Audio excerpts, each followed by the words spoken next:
Justo cuando todos pensaban que el caso Tupac estaba finalmente cerrado, los federales dieron un giro inesperado con un nuevo arresto que cambió por completo la historia. Creo que Biggie y Tupac estaban involucrados. Todos tenían algo que ver con personas condenadas a muerte. Si Kif D era solo el chivo expiatorio, este nuevo arresto apunta directamente al verdadero responsable que él estaba protegiendo, el nombre que los fiscales han mantenido en secreto durante meses. ¿Y cuando se revele ese nombre? Todo el caso podría salir a la luz. Las calles, por fin, hablan. Oye, el juego acaba de dar un giro radical. Se rumorea que acaba de producirse una nueva detención en el caso del asesinato de Tupac, de la nada, como si la policía hubiera estado guardando un secreto nuclear durante casi 30 años. No es un rumor, ni una conspiración de YouTube, es una detención real, con esposas y presión real. Y en cuanto se supo la noticia, todo el mundo empezó a mirar de reojo a un nombre, Kif D. Sí, el mismo tipo que ya está encerrado, que ya está hablando, que ya está esperando su día en el tribunal. Porque si este nuevo arresto conecta como dicen los que están al tanto, toda la historia de Kif podría finalmente salir a la luz. Porque hay algo que mucha gente no sabe. Había 4. Anderson está sentado detrás del asiento delantero derecho. 3 de ellos, Orlando Anderson, DeAndre Big Dre Smith y Terrence Bubble Up Brown, ya están muertos, lo que deja a Kif D como el único testigo vivo de lo que realmente ocurrió. Pero eso no significa que la investigación termine con él. La fiscalía reveló pruebas de una entrevista realizada en 2006 a otro miembro de la banda que implica a Davis en el asesinato. Alguien que prestó declaración antes de que Kif D empezara a hablar públicamente. Eso significa que hay al menos otra persona que sabe lo que ocurrió y que habló con la policía al respecto hace años. ¿Pero hay algo aún más explosivo que eso? Las acusaciones sobre quién podría haber estado moviendo los hilos entre bastidores. El propio Kif D señala a Reggie Wright Jr., el antiguo jefe de seguridad de Death Row Records. Y eso es solo la punta del iceberg de quién podría haber estado involucrado en la organización de lo que ocurrió esa noche. Así que mientras los medios de comunicación se han centrado en Kif D, recluido en el centro de detención del condado de Clark, la verdadera pregunta que todo el mundo se hace en la calle es: ¿quién más sabía lo que iba a pasar? ¿Quién más debería estar esposado? ¿Y por qué han tenido que pasar 27 años para arrestar a alguien cuando era evidente que varias personas sabían lo que había pasado? Ahora hablemos de cómo hemos llegado hasta aquí. 29 de septiembre de 2023. La Policía Metropolitana de Las Vegas finalmente detuvo a Dwayne Kif D. Davis y lo acusó de asesinato por la muerte de Tupac Shakur. Pero no se trató de un avance en un caso sin resolver en el que los detectives encontraron de repente nuevas pruebas de ADN o descubrieron una prueba irrefutable. No, amigo. Este arresto se produjo porque Kif D no podía dejar de hablar de lo que había hecho. Durante años, y me refiero a años, este hombre ha estado concediendo entrevistas, participando en documentales, podcasts, básicamente cualquier plataforma que le diera un micrófono. Escribió un libro titulado Compton Street Legend, en el que detallaba su vida en las calles y su participación en el asesinato de Pac. Se reunió con las fuerzas del orden en múltiples ocasiones. Se convirtió en la persona a la que acudir para cualquier documental sobre asesinatos sin resolver relacionados con el hip hop. Y en cada una de estas apariciones, siguió admitiendo que estaba allí, en ese Cadillac blanco, cuando dispararon a Tupac. ¿Y qué pasó después? Llegamos y joder, no voy a entrar en detalles, ¿me entiendes? Pero ya sabes, lo tienes en el libro, puedes reproducirlo en cualquier otro sitio, ¿me entiendes? ¿Por qué alguien haría algo así? ¿Por qué confesar abiertamente haber participado en el asesinato de uno de los raperos más importantes de todos los tiempos? La respuesta: Kif D pensaba que tenía inmunidad. En 2008 y 2009, cuando la policía de Los Ángeles investigaba el asesinato de Biggie, detuvieron a Kif D y le ofrecieron un acuerdo de colaboración, básicamente un trato por el que puedes hablar con la policía sobre delitos, y esa conversación no se puede utilizar en tu contra. Bueno, hice un trato con los fiscales federales, y el fiscal federal y el tipo eran del Departamento de Justicia de Washington, D.C. ¿Entiendes lo que digo? Joder, yo le dije, ¿has venido hasta aquí? Y él me contestó, sí, he venido hasta aquí para atraparte. Kif D pensaba que esta inmunidad cubría todo lo que dijera sobre el asesinato de Tupac, independientemente del lugar en el que lo dijera. Estaba completamente equivocado. Esos acuerdos de oferta solo protegen lo que dices durante esas entrevistas específicas con las fuerzas del orden.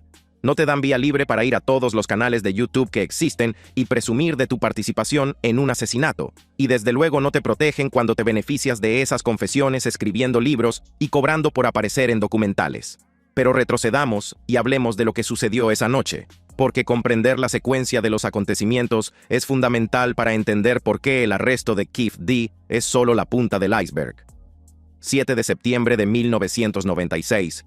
Tupac y Suge Knight acababan de salir de la pelea de Mike Tyson en el MGM Grand. En el vestíbulo del casino, Pac y su equipo de Death Row atacaron a Orlando Anderson, un miembro de los Southside Compton Crip que había intentado robar una cadena de Death Row semanas antes. Toda la paliza quedó grabada en las cámaras de vigilancia. Después de salir del MGM, Pac y Suge se dirigieron al Club 662 en el BMW negro de Suge. Alrededor de las 11:15 p.m., se detuvieron en un semáforo en rojo en Flamingo Road y Cobalt Lane. Fue entonces cuando el Cadillac blanco se detuvo en el lado del pasajero, justo donde estaba sentado Pac.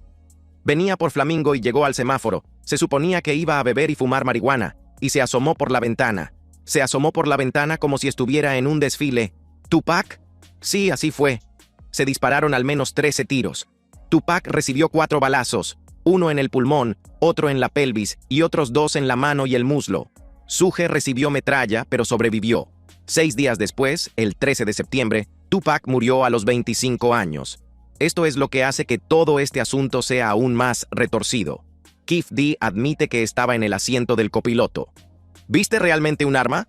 No, mierda. En cuanto él extendió la mano, yo empecé a disparar. Entonces alguien de tu coche empezó a disparar a Tupac y Suge. Lane empieza a disparar. Dices que Suge mira hacia atrás y te ve. Admite que el arma procedía del asiento trasero, donde estaban sentados su sobrino Orlando y Big Dre. Pero cuando se trata de quién apretó el gatillo, se vuelve muy vago muy rápido. Sí. ¿Te mira directamente? Sí, me mira a mí. Durante 27 años, este caso permaneció congelado. Orlando Anderson fue interrogado, pero nunca acusado. Y luego murió en un tiroteo en Compton, en 1998. Big Dre, muerto. Bubble Up, muerto. Todos los que podrían haber corroborado o contradicho la historia de Keffe D habían desaparecido, lo que lo dejó como el último hombre en pie y el único que aún hablaba. Pero mientras Keffe D estaba ahí fuera monetizando su historia, los fiscales de Las Vegas estaban observando y preparando un caso. El 17 de julio de 2023, ejecutaron una orden de registro en su casa de Henderson, Nevada. Encontraron documentos y materiales que respaldaban lo que había estado diciendo públicamente. 2 meses después, lo arrestaron. Ahora es cuando la cosa se pone realmente interesante. ¿Y por qué este arresto podría no ser el final de la historia? Verán, hay personas cercanas a este caso, personas que estaban allí esa noche, que dicen que la versión de los hechos de Keffe D no cuadra. Piensen en lo que eso significa. Si personas de Death Row Records tuvieron algo que ver con el asesinato de Pac, entonces toda la narrativa de la venganza de las pandillas se desmorona. La paliza en el MGM se convierte en una conveniente tapadera para algo mucho más calculado. ¿Y Keffe D y su pandilla? Podrían haber sido herramientas en el plan de otra persona. O podrían haber estado en el lugar adecuado en el momento adecuado, mientras otras personas se aseguraban de que Pac fuera vulnerable. ¿Cómo sabían dónde estaría Pac? ¿Cómo sabían qué ruta tomaría? ¿Cómo terminaron en esa intersección exacta en ese momento exacto, cuando el coche de Pac se detuvo en un semáforo en rojo? Cuando te mira, y luego, ya sabes, Tupac está ocupado recibiendo disparos. Evidentemente, la historia es que Tupac está tratando de salir del asiento trasero o algo así. Sí, ¿qué ves que pasa ahí dentro? Vi a un matón atacando a Suge otra vez. Pensé que estaba muerto. La historia cuenta que fue pura casualidad. Estaban conduciendo en busca de gente de Death Row contra la que vengarse y, casualmente, vieron a Pac en ese semáforo. Pero mucha gente en las calles no se lo cree. Demasiadas coincidencias, un momento demasiado perfecto y demasiada gente con motivos que no tenían nada que ver con las disputas entre bandas. Lo que nos lleva de vuelta a la pregunta con la que empezamos. ¿Quién más estuvo involucrado? Porque los fiscales acusaron a Keffe D a pesar de que él admite que no fue el que disparó. Si formaba parte del grupo que lo llevó a cabo, es legalmente responsable. Pero si esa norma legal se aplica a Keffe D, ¿no debería aplicarse a todos los demás que pudieron haber participado? ¿A la persona que les dio el arma? ¿Las personas que podrían haberles dicho dónde estaría Pac? ¿Las personas de Death Row que, según algunos testigos, estaban celebrando cuando se enteraron de que Pac había muerto? ¿Sabes lo que fue esa mierda? Esa mierda fue jodidamente deshonesta. Puede hacer que maten a gente por esa mierda. Esa es la realidad que se vive ahora mismo en las calles. Había personas más importantes involucradas, personas con más poder, más influencia, más que perder si se descubría la verdad. Y ahora Keffe D está en la cárcel como el único responsable, mientras que esos peces gordos siguen libres. El drama en la sala del tribunal y la cuestión de la inmunidad. Cuando Keffe D fue detenido y acusado de asesinato en primer grado, mucha gente esperaba que se mantuviera callado, dejara que sus abogados hablaran y jugara a largo plazo. Pero ese no es el estilo de este hombre. Desde su primera comparecencia ante el tribunal, Keffe D ha actuado como si fuera la estrella de su propio documental, en lugar de un acusado que se enfrenta a cadena perpetua. Y el drama judicial que se ha desarrollado desde su detención ha revelado lo complicado que es realmente este caso. La primera cuestión importante que planteó su equipo de defensa fue la de la inmunidad. Los abogados de Keffe D argumentaron que todo lo que su cliente había dicho en sus diversas entrevistas, en su libro y en sus apariciones públicas, debía estar cubierto por el acuerdo de colaboración que firmó con las fuerzas del orden en 2008 y 2009. Cuando fue interrogado sobre el asesinato de Biggie, afirmaron que, dado que habló del asesinato de Tupac durante esas sesiones de declaración y que las fuerzas del orden de múltiples agencias, incluidas la Policía de Los Ángeles, la Policía de Las Vegas y las autoridades federales, eran conscientes de lo que decía, se le había concedido inmunidad por su participación. Deberían darme las gracias, ¿entiendes lo que digo? Bueno, creo que lo que Greg Kading quiere decir es que, cuando te grabó, firmaste el acuerdo de oferta, y todo eso no puede utilizarse en tu contra. Pero si decides dar entrevistas y volver a hablar del tema, eso sí que puede utilizarse en tu contra. La fiscalía no lo aceptó. Argumentaron que, aunque Keffe D tuviera inmunidad limitada para conversaciones específicas con las fuerzas del orden sobre el caso, esa protección no se extendía a su aparición en todos los medios de comunicación y a su confesión pública de su papel en el asesinato. Más importante aún, señalaron que Keffe D se había beneficiado de estas confesiones, ganando dinero con la venta de su libro, cobrando por aparecer en documentales y aprovechando su notoriedad para obtener ingresos. Según la legislación de Nevada, no se puede sacar provecho de los delitos, y el hecho de que estuviera monetizando su participación en el asesinato de Tupac demostraba su conciencia de culpabilidad.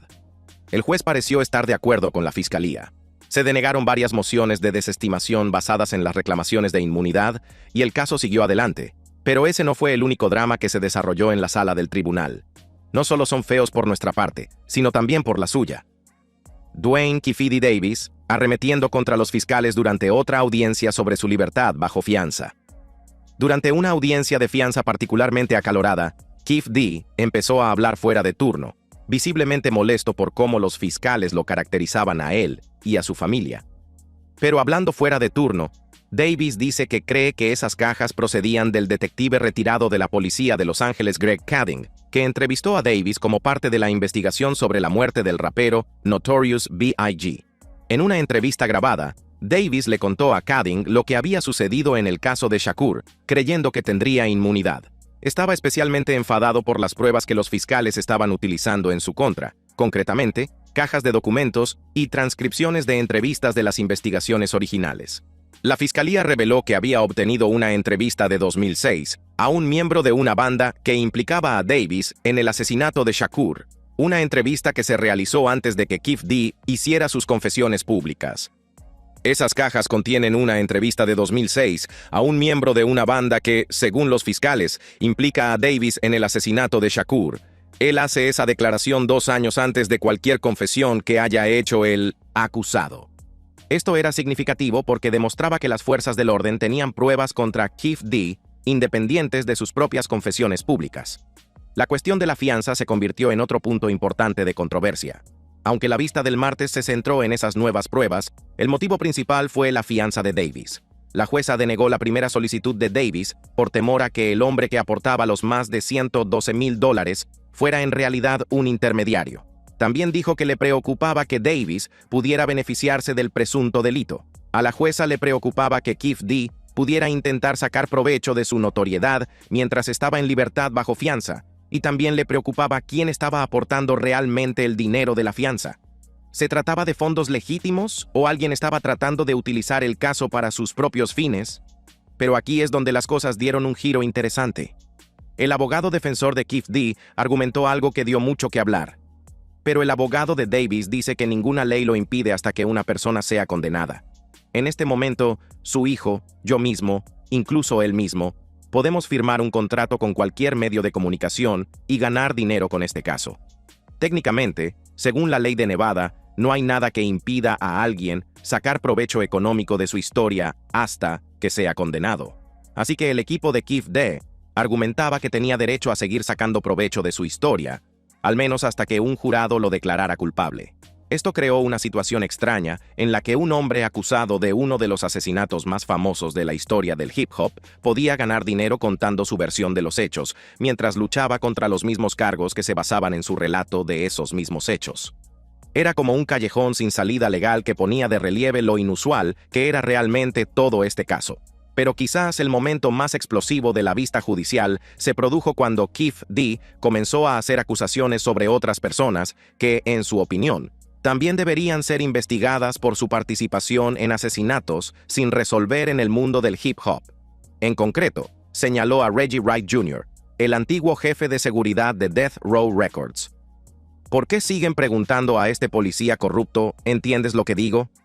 ¿Por qué siguen preguntando a este policía corrupto, tío? Es como dije, cuando él dijo, Petra, ¿sigues encarcelado por el asesinato de Tupac? Y yo dije, debería estar esposado conmigo por el asesinato de Tupac y Biggie, porque sé que él tuvo que ver en eso. No se trataba de una acusación aleatoria lanzada en un momento de desesperación. Keefe D. sugería que, si él era considerado responsable del asesinato de Tupac, entonces Reggie Wright Jr. debería ser considerado responsable del asesinato de Biggie. Reggie Wright Jr. ha sido durante mucho tiempo una figura controvertida en ambas investigaciones por asesinato. Como jefe de seguridad de Death Row Records e hijo de Reggie Wright Sr., un policía de Compton, se encontraba en una posición única, conectado tanto con las calles como con las fuerzas del orden. A lo largo de los años, múltiples documentales e investigaciones han cuestionado qué sabía, cuándo lo supo y si tuvo alguna participación en alguno de los dos asesinatos. Los comentarios de Keefe D. parecían tener dos objetivos. En primer lugar, desviar parte de la atención de sí mismo y dirigirla hacia otras personas que, en su opinión, también eran culpables de estos asesinatos sin resolver. Y en segundo lugar, sugerir que toda la historia sobre la venganza de las bandas podría ser más complicada de lo que los fiscales daban a entender. Estaba diciendo que había personas en Death Row Records que tenían sus propios motivos para querer matar a Pac. ¿Estaba sugiriendo que la paliza en MGM y el posterior tiroteo eran solo una tapadera conveniente para algo más profundo? Y eran personas mucho más importantes las que iban a caer. ¿Entiendes lo que te digo? Mucha gente iba a caer. Si yo no hubiera dicho nada, todos, habríamos perdido a toda nuestra comunidad. Habríamos perdido a todos mis amigos. ¿Entiendes lo que te digo? El caso se fue complicando cada vez más, ya que la fecha del juicio se pospuso repetidamente. Inicialmente previsto para fechas anteriores, el juicio se pospuso finalmente hasta febrero de 2026. La defensa argumentó que necesitaba más tiempo para entrevistar a los testigos, examinar las pruebas e investigar lo que denominaron acusaciones de hace décadas que podrían exonerar a su cliente. Afirmaron tener testigos que podían situar a Keefe D. en otro lugar durante el tiroteo y querían tiempo para preparar adecuadamente su caso. Mientras tanto, la fiscalía siguió construyendo su caso. Tenían las propias confesiones de Keefe D. procedentes de múltiples fuentes, su libro, sus apariciones en documentales, sus entrevistas. Tenían las pruebas de la orden de registro de su casa. Tenían las declaraciones de testigos que estaban en Las Vegas esa noche y podían corroborar partes de la cronología. Y tenían las pruebas forenses de la escena del crimen original, que aunque tenían casi 3 décadas de antigüedad, aún proporcionaban información crucial sobre lo que sucedió esa noche.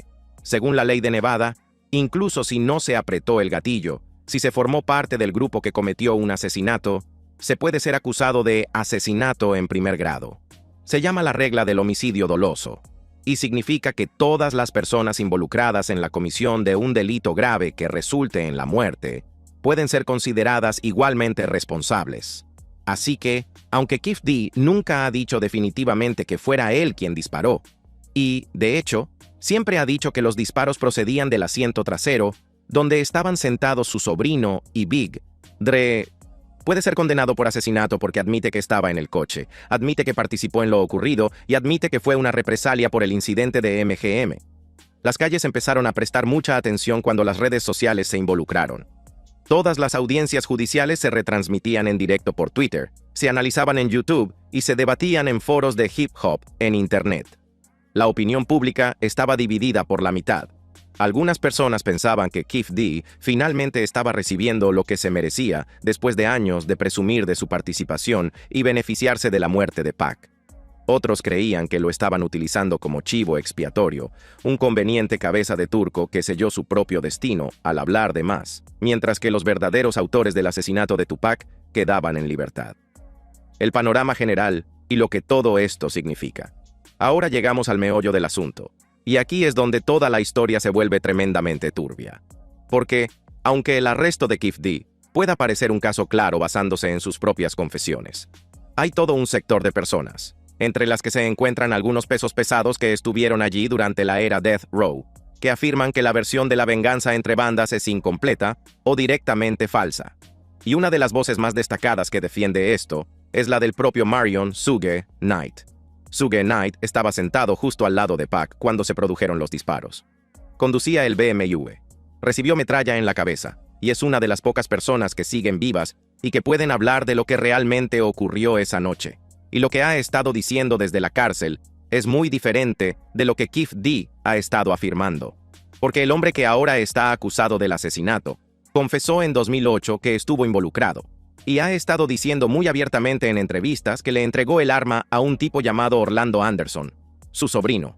Y la versión de Kef es que Orlando apretó el gatillo y disparó contra el coche que conducía Suge Knight, y Tupac era el pasajero.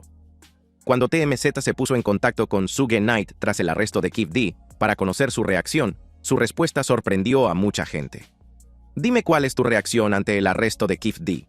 Bueno, sorpresa. En primer lugar, porque no pensaba que Kef D fuera a ser arrestado nunca. Ni quiero que lo arresten. Piénsalo por un momento.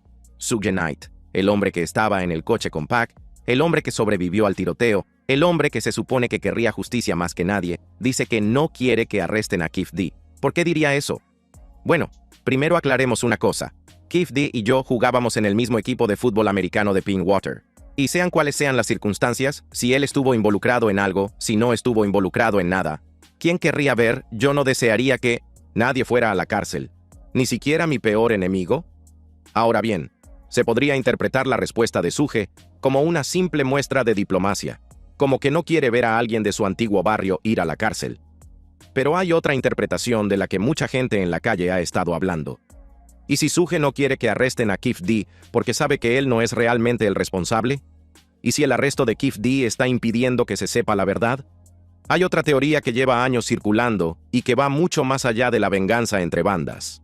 Según esta teoría, el asesinato de Tupac, y más tarde el de Biggie, fueron trabajos internos orquestados por personas dentro de la propia Death Row Records. No por ninguna disputa entre bandas, sino por dinero, poder y control. Eso fue algo que ocurrió en toda la costa oeste, hermano. Fue algo interno. Si me preguntas, fue algo interno. ¿Entonces crees que los asesinatos de Tupac y Biggie fueron internos?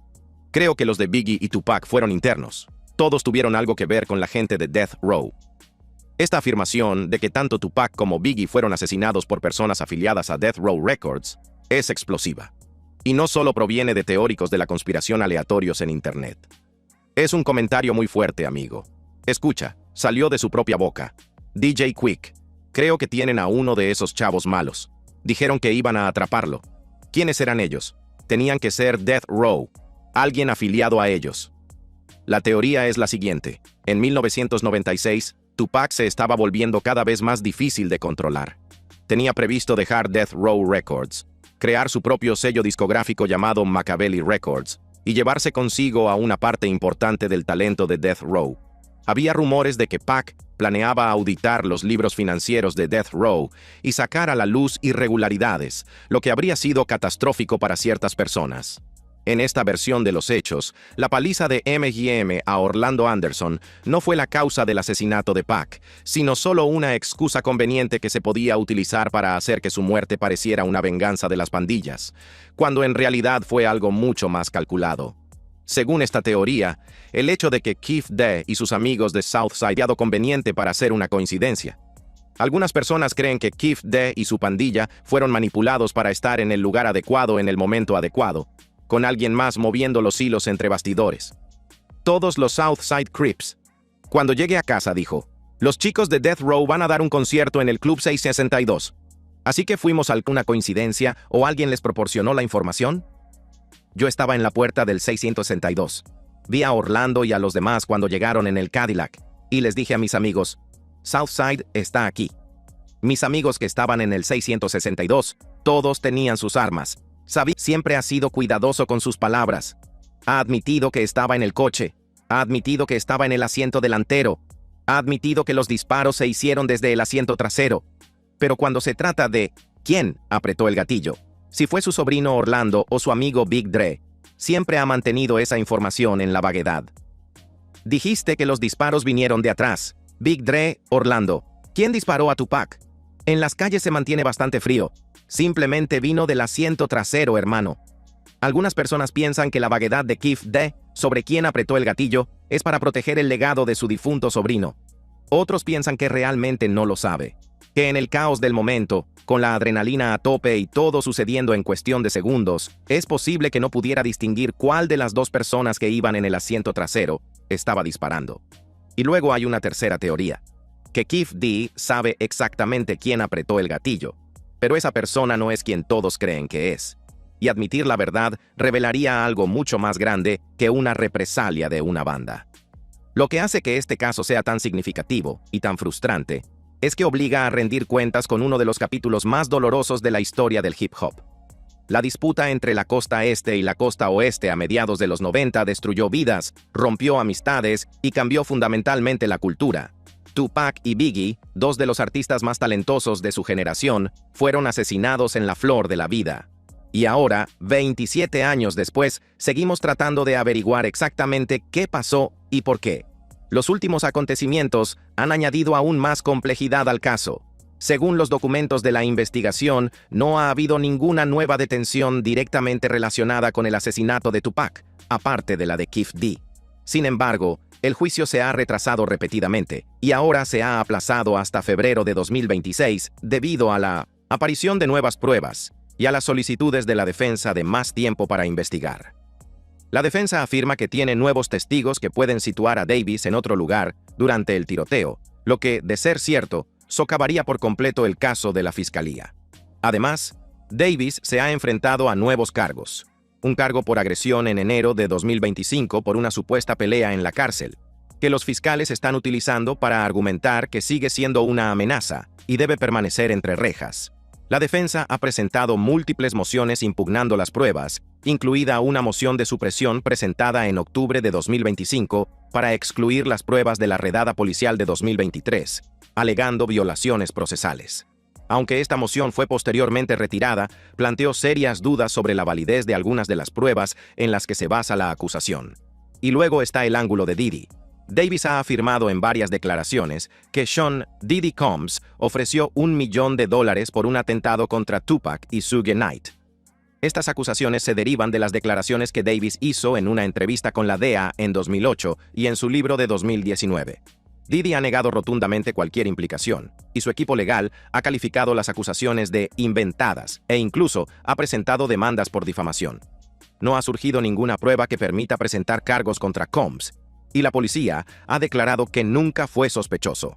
Pero el hecho de que estas acusaciones sigan resurgiendo, especialmente ahora que Diddy se enfrenta a sus propios problemas legales, añade otra capa de intriga a una situación ya de por sí complicada.